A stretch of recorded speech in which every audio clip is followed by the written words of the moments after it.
and her prince. Their love story played out in front of the world's cameras across 7 decades, and the world saw a couple who couldn't take their eyes off each other. Historians say the bond was real and unwavering from the start. The love affair blossomed almost immediately. Philip Mountbatten first caught Elizabeth's eye in the summer of 1939 during a family trip. She was 13. Philip, then the dashing Prince of Greece, was about to enlist in the Royal Navy. Princess Elizabeth saw this 18-year-old, 6 foot tall, incredibly handsome. He was nicknamed the Viking, and she fell desperately head over heels in love with him at first sight.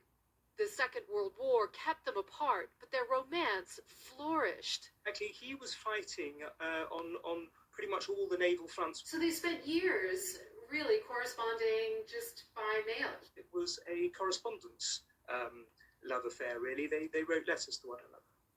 When Philip returned, he asked King George for his daughter's hand in marriage. With the war over, the wedding was a reason to celebrate. Broadcast on the radio around the world, the royal carriage procession arriving at Westminster Abbey, where on the 20th of November 1947, Elizabeth, the heiress to the British throne, married Philip, who became the Duke of Edinburgh.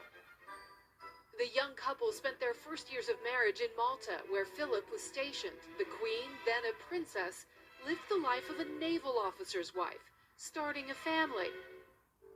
But just 5 years later, her father, King George, suddenly died, and Elizabeth would become the new monarch. Philip, giving up his career and kneeling before his wife, just crowned the new Queen of Britain. This was a very modern marriage. This was something that was revolutionary, frankly. He was a man who was a highly competitive person. The whole of the rest of life, he's got to stand 2 or 3 paces behind the most famous woman in the world. Over the decades, they danced together, met heads of state, hosted countless garden parties, enjoyed their shared love of sports. There were rocky patches, but many more smiles and happy milestones. Their devotion to each other clear. Tolerance is the one essential ingredient of any happy marriage. It may not be quite so important when things are going well, but it is absolutely vital when things get difficult. And you can take it from me that the Queen has the quality of tolerance and abundance. He has quite simply been my strength and stay all these years. Prince Philip was the longest-serving prince consort in British history. I think anybody in the world would love to have the opportunity of a love affair that lasts over 70 years. They've managed to create something truly splendid and beautiful and passionate. And the focus now turns toward how to honor Prince Philip over the next couple of days, what his funeral services will look like. Now, typically there would be a large procession.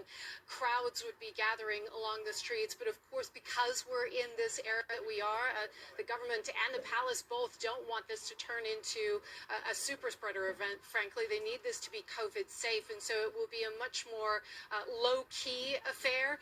Well, a lot of this is in flux, and we expect to hear more details over the coming days. But we do know that Prince Philip's funeral service will be at Windsor, same place where he spent so much time with the Queen over the past year and where he passed away today. Guys?